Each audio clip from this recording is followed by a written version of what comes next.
ఏమైనా అర్థమైందా? ఆంధ్రభూమి యువ అనుబంధంలో వికాసం శీర్షికన 2011 జనవరి 12న ప్రచురింపబడిన వ్యాసం ఇది. అయినా పరిస్థితులు ఏమీ మారినట్టు లేదు.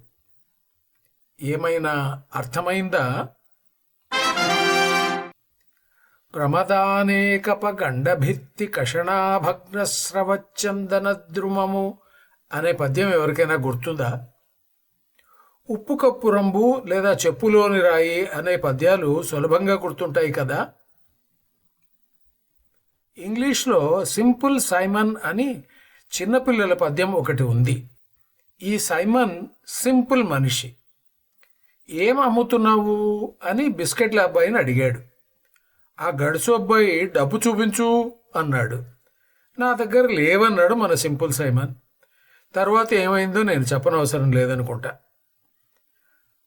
అతను చాలా సింపుల్ మనిషి అంటే పాపం వెర్రివాడు అని కదా అర్థం. ఆ యొక్క బీదరికం అనేది ఏదైతే ఉందో మనందరం ఏకతాటిగా నడుము కట్టి ఆ యొక్క బీదరికం మీద యుద్ధం ప్రకటించాలి అంటే ఏమిటండి అర్థం? ఒక్క మాటలో మీరు చెప్పగలరు కదా. మహిళా సాధికారిత అని ఒక మాట పుట్టింది. ఎలా వచ్చింది? అందులో గ్రామర్ ఉందా అని అడిగే దమ్ము ఎవరికైనా ఉందా? లేదు. ఇంతకు చెప్పదలుచుకున్నది ఏమిటంటే బ్రదర్స్ అండ్ సిస్టర్స్, మీరు మాట్లాడేది ఏ భాష అయినా సరే సులభంగా అర్థమయ్యే భాషలో మాట్లాడితే బాగుంటుంది కదా అని. ఎదుటి వాళ్ళు ఏదో చెప్పినప్పుడు గొప్ప గజిబిజి భాష వాడారు అనుకుందాం. ఏమిటది అని అడిగితే ఏమనుకుంటారో అనుకుని నోరు మూసుకుని తిరిగి వచ్చారంటే ఏమీ అర్థం చేసుకోకుండా వచ్చినట్టే కదా.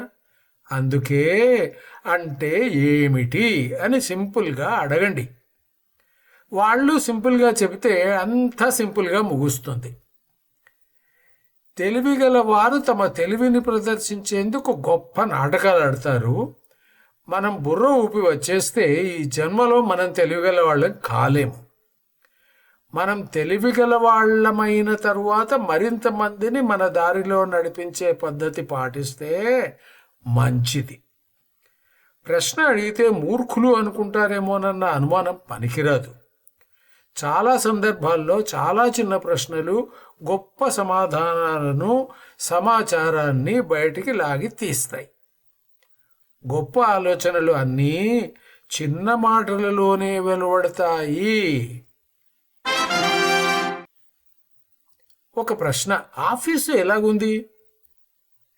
మీ ఆఫీస్లో అందరూ గోడ దిక్కు మళ్ళీ సబ్బు రుద్దుతూ ఉంటారు, అక్కడ సరదాగా ఉంటుందా అని అడిగాడు ఒక పెద్ద ఆయన నన్ను. అప్పట్లో ఒక గ్రాఫిక్ కంపెనీలో నేను ఉండేవాడిని. ఇప్పుడు అన్ని ఆఫీసులలో అందరూ గోడ దిక్కు మళ్ళీ సబ్బు రుద్దుతుంటారు. ఈ సబ్బు ఏమిటో అర్థమయ్యే ఉంటుంది. మరి ఎవరు మనిషి గురించి పట్టించుకోరు. లంచ్ బ్రేకుకు టైం అయిందని కూడా మెయిల్లో పిలవవలసిందే. మరిక సరదాగా ఉంటుందా? మనం బాగా పని చేయాలంటే సరదాగా ఉత్సాహంగా ఉండడం ఎంతో అవసరం. నిజమైన ఉత్సాహం ఎవరికి ఎందులో నుంచి వస్తుందో చెప్పలేము. కానీ అందరికీ ఒక్క విషయం మాత్రం నచ్చుతుంది. ఆఫీసు వాతావరణం బిగుసుకుపోయి ఉండకూడదు. ఇంట్లో అయినా అంతే. జపానులో సనీ అనాలేమో దాన్ని, కంపెనీలో పనిచేసేవారంతా నేను సనీ మనిషిని అని గర్వంగా చెప్పుకుంటారట. ఆఫీసు సంస్థతో అంతగా మమేకం కావాలంటే అక్కడ మనం ఆనందంగా ఉండాలి. ఇందుకు అవసరమైన వాతావరణం కల్పించే బాధ్యత ఎక్కువగా మేనేజ్మెంట్ చేతుల్లో ఉంటుంది. మిగతాదంతా అందరి మీద ఉంటుందని ఒప్పుకోక తప్పదు. ముందుగా మనం చేస్తున్న పని మీద ప్రేమ ఉండాలి.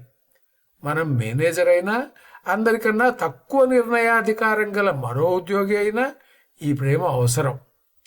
నేనేదో శాపగ్రస్త గంధర్వుడిని కనుక ఈ ఉద్యోగంలో పడి కష్టపడుతున్నాను, లేకుంటే నేను ఈ ఆఫీస్కి బాసుగా లేకపోయానా అనుకుంటూ పనిచేస్తున్నంత కాలం ఈ ప్రేమ, అందులోంచి వచ్చే ఆనందం అందవు.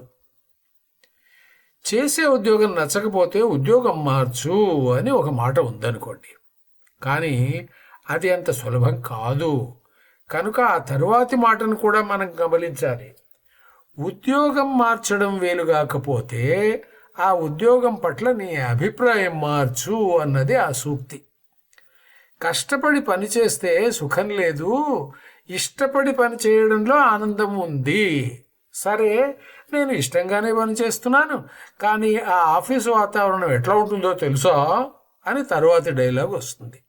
అవును, అది ఇల్లైనా ఆఫీస్ అయినా చిందరవందరగా చికాకుగా ఉంటే అందులో ఆనందం వెతికినా కనిపించదు.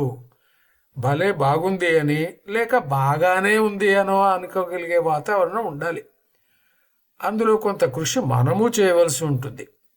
కూర్చుని పనిచేసే ప్రాంతానికి అలంకారాలు చేయకున్నా కనీసం అస్తవ్యస్తంగా లేకుండా చూడడం మన బాధ్యతే కదా.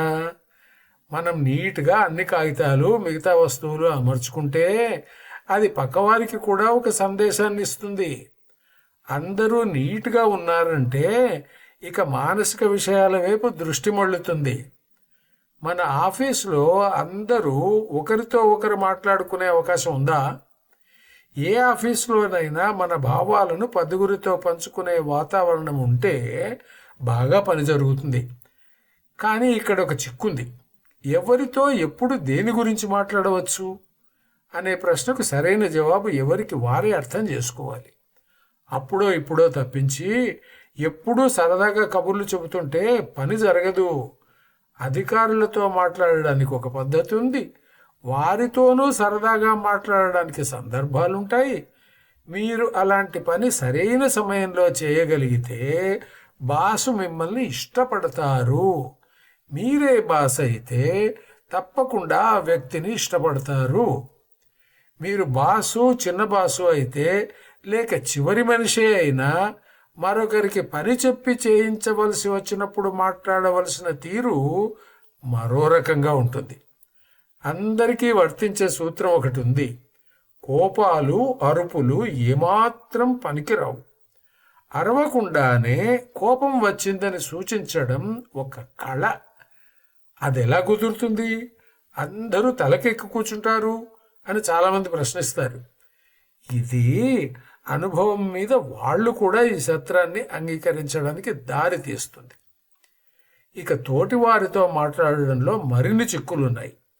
మిత్రులైనా మన సెక్షన్లో వారితోనైతే మాత్రమే అవసరమైనప్పుడే పని గురించి మాట్లాడడం మంచిది. మిగతా వారికి మన పనితో పని లేదు. వారి పనిలో మనం తలదూర్చనవసరం లేదు. మిగతా సంగతులను అయినా సందర్భం గుర్తించి మాట్లాడితేనే బాగుంటుంది. పనిలో ఉన్న వారిని పలకరించడం తప్పు. ఆఫీసులో ఆనందంగా ఉండడానికి ఇది మొదటి మెట్టు మాత్రమే. తెలివి అంటే అది. నియంత బిస్మార్క్ జర్మనీకి ఛాన్సలర్గా ఉన్న రోజుల్లో రుడాల్ఫ్ విర్చో అనే వైద్యుడు రాజకీయవేత్తగా ప్రతిపక్షంలో ఉండేవాడు. అతనెప్పుడూ ఛాన్సలర్ను విమర్శలతో ముంచెత్తేవాడు. విసిగి వేసారిన బిస్మార్క్ ఒకసారి రుడాల్ఫ్ను ద్వంద్వ యుద్ధానికి రమ్మని ఛాలెంజ్ చేశాడు. పాశ్చాత్య దేశాలలో ఇరువురు వీరుల మధ్యన వచ్చిన సమస్యలను ఈ రకం యుద్ధంతో తేల్చుకునే సంప్రదాయం ఉండదేం లేదండి. పాశ్చాత్య దేశాలలో ఇరువురు వీరుల మధ్యన వచ్చిన సమస్యలను ఈ రకం యుద్ధంతో తేల్చుకునే సంప్రదాయం ఉండేదిలేండి. రుడాల్ఫ్ ఛాలెంజ్ను స్వీకరించాడు. ఛాలెంజ్ చేసింది తమరు గనుక యుద్ధానికి ఆయుధాన్ని ఎంచుకునే అవకాశం నాది. అది కూడా ఒక ఆచారం లేండి. నేను ఈ మాంసపు సాసేజీలను ఆయుధాలుగా ఎంపిక చేశాను. ఇందులో ఒక దాంట్లో ప్రాణాంతకమైన క్రిములున్నాయి, రెండవది శుభ్రంగా ఉంది.